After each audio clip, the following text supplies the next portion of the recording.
Hey, it's live, and this is Facebook Live. I'm here to answer questions about anything to do with KUIU, hunting, conservation, product we make, and this is a unique platform for me. I love to have direct connection with our customers, and it's the way we've always built this company, being transparent, open, and honest, communicating with you guys, and wanted to use Facebook Live to open up this and give us direct connection. And we're going to try to do this once a month, so this is the first run at it, and I look forward to answering any questions you guys may have. And just want to say thanks for your support, thanks for tuning in, and it's always an honor and a pleasure when you guys take time to listen to what I have to say. So thank you so much. So I've got a list of questions that have come in, and I'm going to start on those, and then again, type your questions in, and I will do my best to answer them on a timely basis.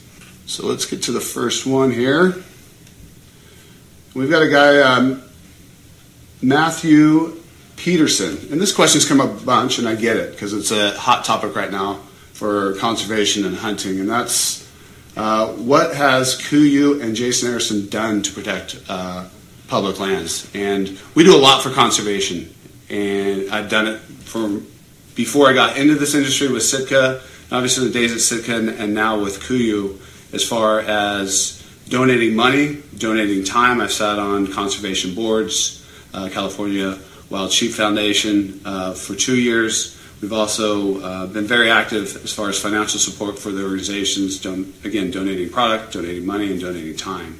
And as far as the public land issue, we're adamantly against privatization of public lands. I have a relationship now with the new Department of Interior, Zinke, who was just appointed, and going to be working with him directly on the issues that we face as hunting, and public lands is one of them. And I've had the chance to actually sit down with him and talk about his viewpoint on public land. He's adamantly against it as well. And so that's our viewpoint and my perspective on it, and we're doing a lot to create awareness and a lot to work with the Department of Interior to make sure we keep these public lands public, because it's how I got into hunting. I spent tons of time on it and still do hunt a lot of public lands, and they're important for all of us. So I'm going to go on to the next question. I hope that answers your question. Let's see, KW Payne 11. Any plans for a wider variety of solid colors across the clothing line, specifically Tiburon? I wear it every day if I had more colors. And yes, we do. In fact, you'll see a wider range of colors happening in most of our products this year. A lot of new colors too. In the past, we've grown so quickly, and inventory dollars have had to been allocated towards the things that sell and have sold well, and the stuff that was really difficult for us to keep in stock, and that's been camo. As we've gotten bigger and we've gotten better in our inventory positions, we were going to start spending more money and offering a wider range of solids across everything that we do make. So you'll start to see those coming in, specifically Tiburon this spring and summer, and across all of our product lines throughout this year. So looking forward to getting those out to you guys. You're going to love them. Let's see. I didn't read all the... this is coming from Untamed Outdoors in W. I didn't read all the comments, but what about merino wool underwear? Boxers, I'm assuming, is what he's talking about. I've tested merino wool underwear over the years, and I don't know if you're familiar with how that fiber works, but it's a hydrophilic fiber. It pulls moisture into merino wool. How it keeps you warm when it's wet is the fact that it's moving moisture off your skin into the fiber. One of the challenges I've had and others have had with merino wool, when you're spending a lot of days in the mountains, or you're doing a lot of hiking in the mountains, and you're generating a lot of sweat, that moisture gets trapped in the merino wool. It takes a long time to dry, and that moisture can create irritation of your skin. And next to your skin, in the areas that a boxer would hit, it creates a really significant rash and chafing, and it's why we haven't developed a merino wool boxer short, is because of those issues, where a synthetic that is hydrophobic and dries really quickly works better for those situations and for the type of use that we develop our gear for, which is big expedition mountain hunts up north. Plus the durability there on a merino wool just is tough. That fiber's not that durable, and so you have a tendency to go through merino wool boxers pretty quickly. So those are two reasons why we haven't done it, because it's not the perfect material for that type of product, in my opinion. It's a great question. Let's see here. Brett Crawford, why haven't other companies such as Numa and Catalyst, there are others, found the same level of success as KUIU while promoting the consumer direct business model? That's a really good business question. And I don't know Catalyst as much as I've seen Numa, and I've listened to some of their videos and how they present their brand.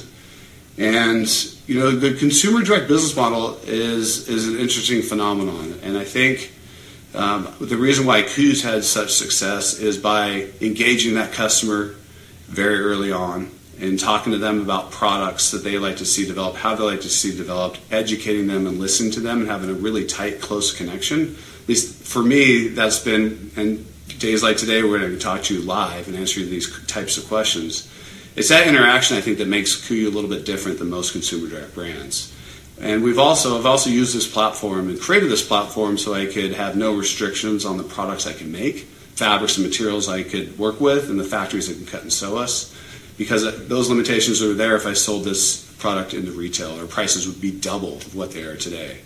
And because I have no restrictions, because I can work with the best of the best, being totally transparent about that process and who we use and what makes our stuff and why it's different and why it's better, it's created a ton of trust with our customer base. And it's that trust that has allowed us to grow. And then the products, when they do deliver, outperform, I think, most people's expectations, because nobody has ever worn Japanese technical fabrics like we've presented and introduced to the marketplace. No one's introduced carbon fiber backpack frames. And so our product over-delivers, I think, a lot of expectations and creates a really remarkable experience for our customers. And our customers have grown this brand, not marketing. Our product has delivered, and they've told people about it because of how much better it is. And that's, I think, the nuance of what's made KUIU grow so quickly.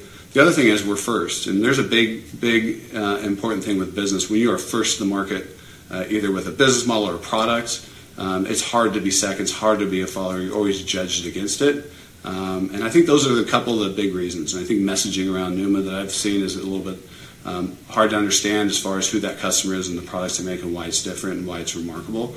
I think those are some of the challenges that we all face in business, is how do you connect with that customer and build that trust.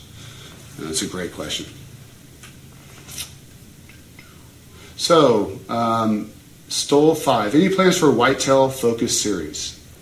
With the thought that you guys put everything into what you produce, I think you could take the whitetail game by storm. This comes from Stole 5. I have no doubt that we could create an amazing product line for whitetails. Problem is, I've never, ever hunted whitetails. And my dream is the mountains. The products we make are for these big expedition hunts. And that's my focus, my love, my passion. And if I was going to go into building product for the whitetail market, I'd be doing it because I was trying to make money. And I never got into this business to make money. I got into this business to solve problems for the hunts that I love and the places I go and the things I get to experience. And I don't have anything against whitetail hunting. I've just never done it. So I don't know how I can make product for the whitetail market if I've never done it. And again, I'd be doing it for money, and that's not why I got into this business. I got in it for the love of the mountains and product, solving those problems, and for those customers that are also facing those same type of problems. So it's a great question. Again, other questions about waterfowl. I do hunt ducks. It's not my passion, and it's why we probably won't go into waterfowl with KUIU brand, because, again, my focus is on solving problems with technical fabrics and materials for those really tough conditions that we experience on sheep hunts. That's a good question because we get it all the time. Let's see. Let's get another good one here. So Dylan Tice, could you cover what food you take and how you pack it on long backpack hunting trips? So that's a great question, Dylan. There's a video, I think I've done a couple of them now on food that's on our YouTube channel, or you can find on our site. And I really... food is a big deal for me on backpack hunts. It's the heaviest item you're going to put in on a 10-day hunt, and so few people talk about it and how to look at it.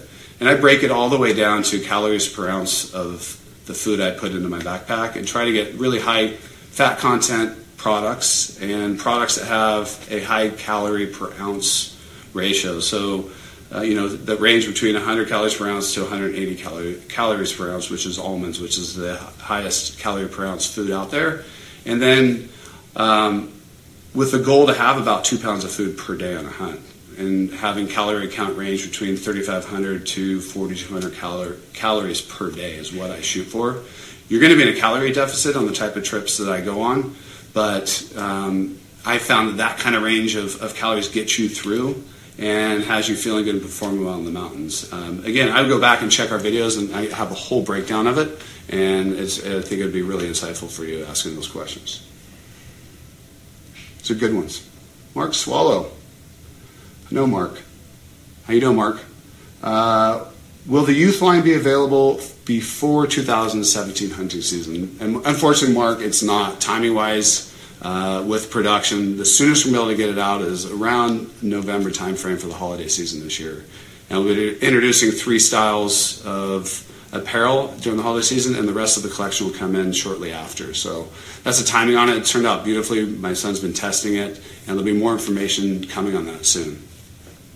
Let's see, Mark's got one other question that would be a good one to answer because it's come up a bit, and that's, what's the outline for the world tour looking like? Will we be able to buy clothing and gear on site, or to have to order online?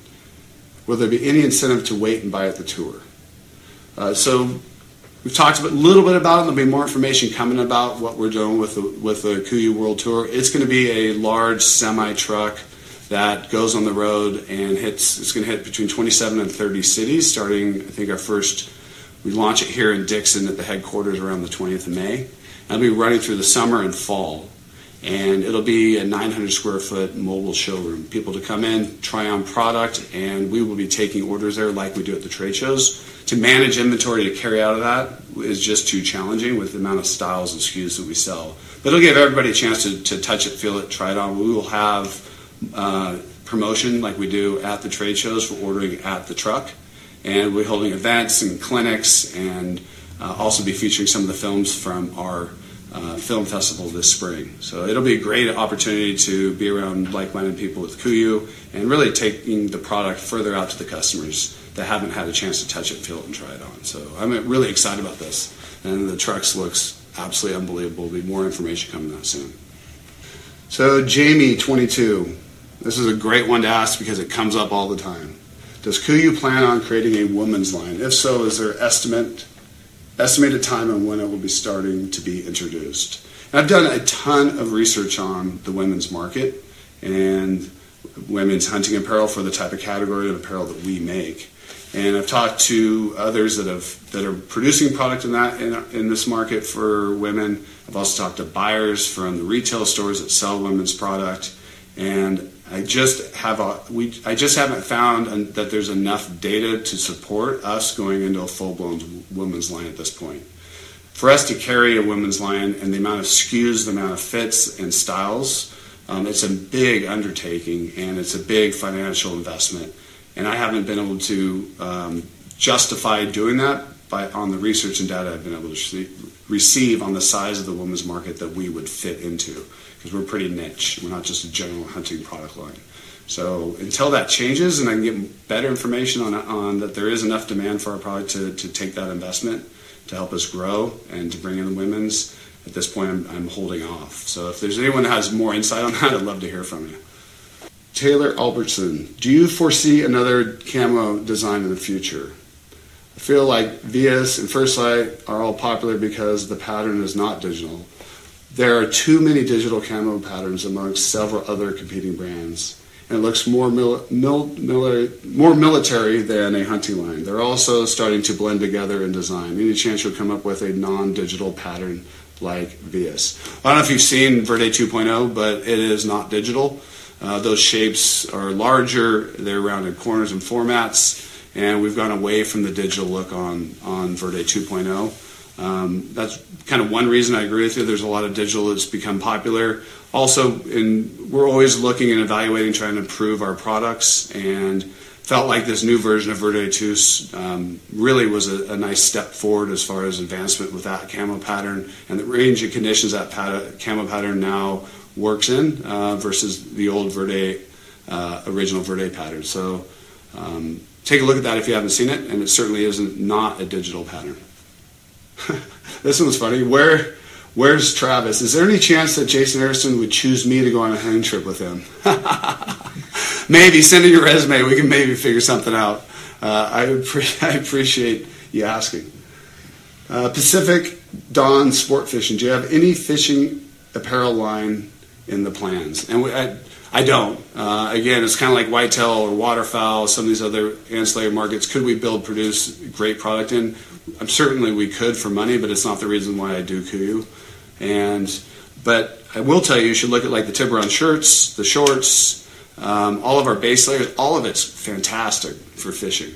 And because of how it's built, the performance level we have to have in it for expedition hunts up north, it would really perform really well for fishing. So you might want to take a look at those as options.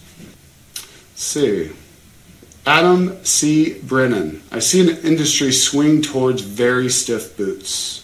Does KUIU have a plan for a light boot? At close range and in any country, all these heavy boots are so loud. So I don't know if you read an article. The article just released, I think it was yesterday, the day before, in Outside Magazine Online about our new boot collection. And we've got a range of 3 boots. We've got one that's very, very stiff for heavy loads in the mountains and for guides and hunting up north. We've got one that kind of sits in the middle as far as stiffness. And then we're introducing a boot that I think will fit what you're talking about, called the Revolution, that comes out next month.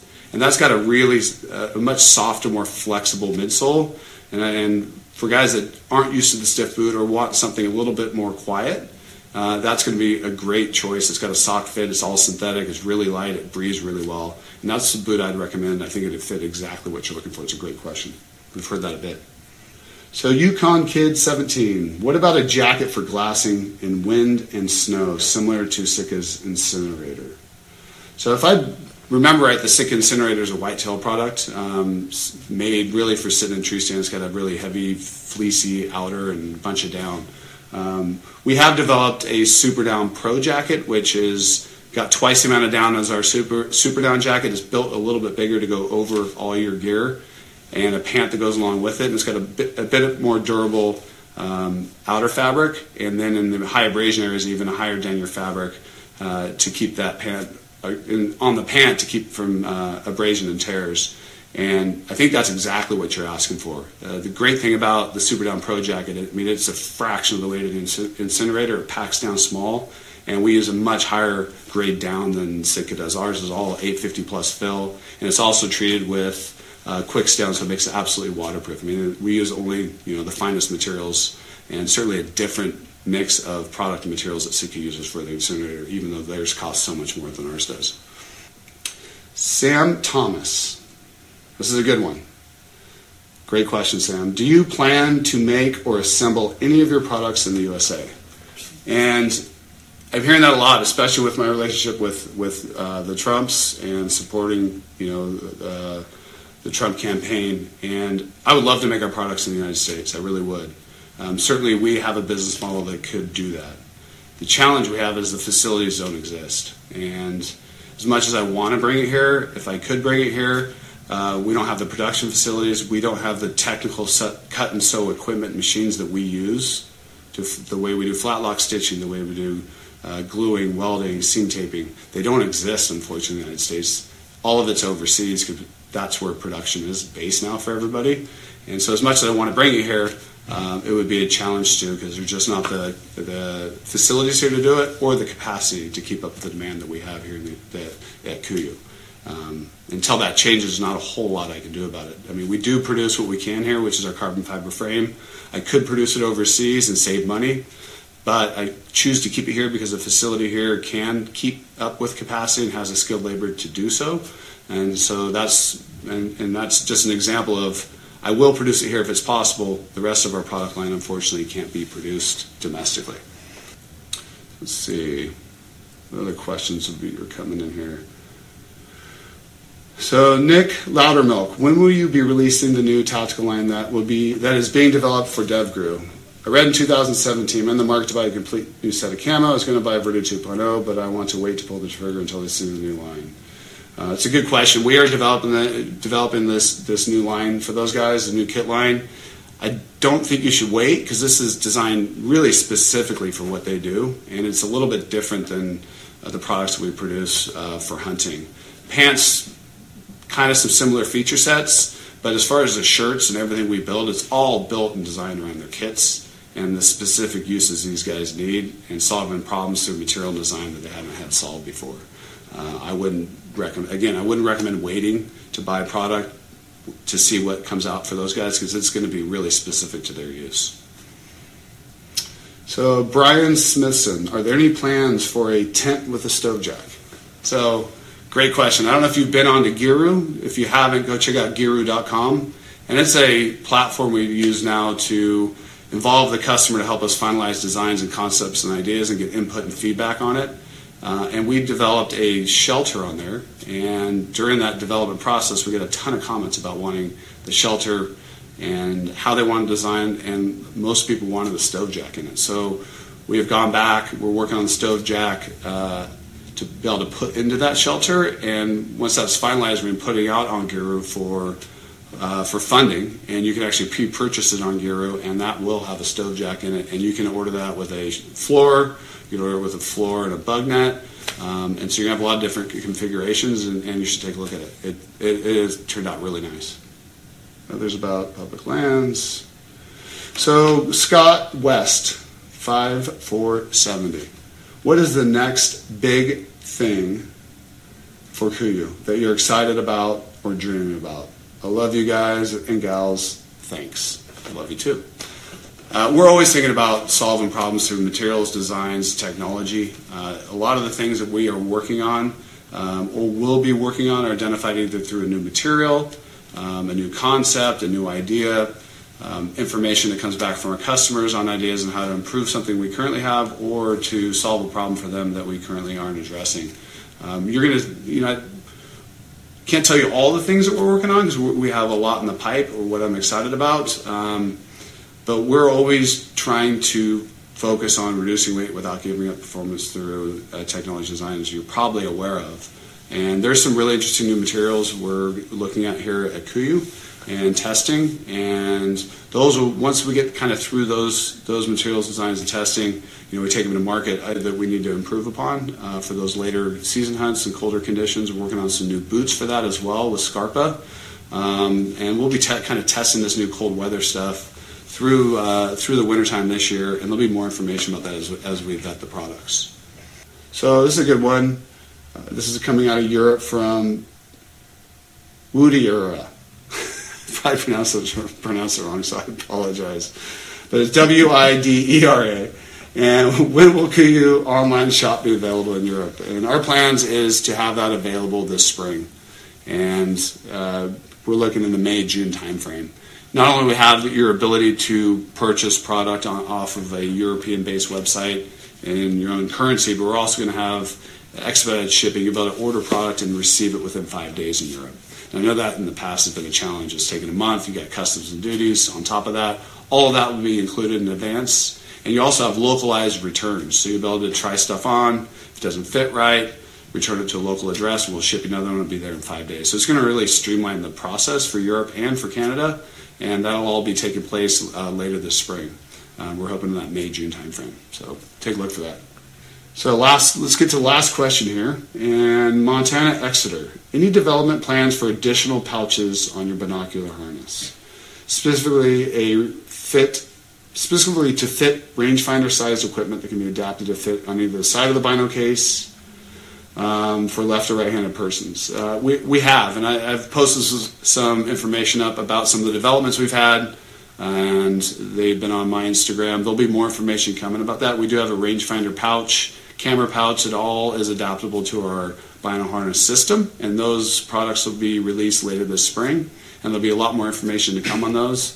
And just keep checking back with KUIU, and you'll see announcements either through social media or newsletters or on the website. And I think you're really going to like what we put together because they're fantastic. I tested them the last couple of years as we finalized the product on these things. So, all right, we're going to wrap it up. So we're going to do this again next month. So think of the questions that I didn't get answered. Please send them in, and I look forward to hearing the questions you guys might have and getting those things answered for you. Again, I appreciate your time, and I appreciate your interest in what we're doing here at KUIU.